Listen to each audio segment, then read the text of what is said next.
It was very quick. He didn't say anything except, "I agree, Your Honor," waving time. He did plead not guilty to all the charges.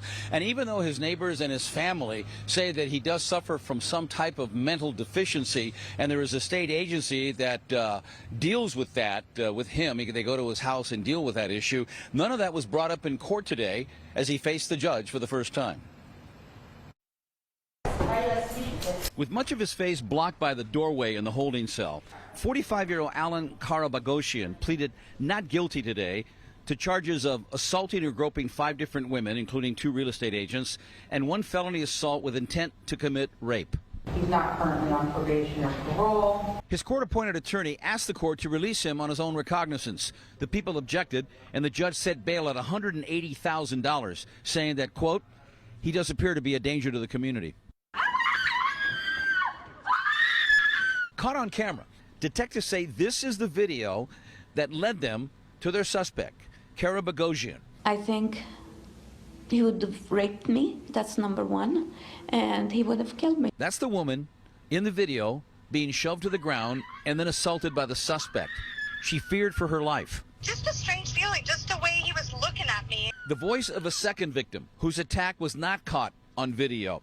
But she said the minute she saw the video of the other attack and Karaboghosian staring into the camera, she said, "I knew it was him." The shape of his head really sticks out.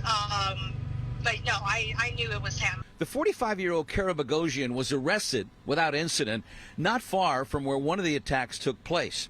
Realtors in the valley have complained about this man, they didn't know his name, who would ride on a bike. Video shows him riding past some of the open houses and acting very strangely.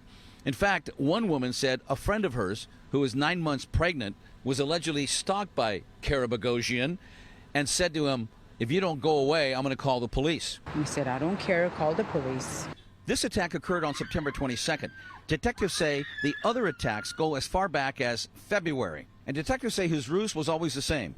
He would go to open houses, appear to be an interested home buyer, and then strike. None of the 5 victims or any members of his family were in court today. Again, he pleaded not guilty. He'll be back in court October 16th, bail $180,000. And his public defender said maybe then the issue will come up of his mental stability.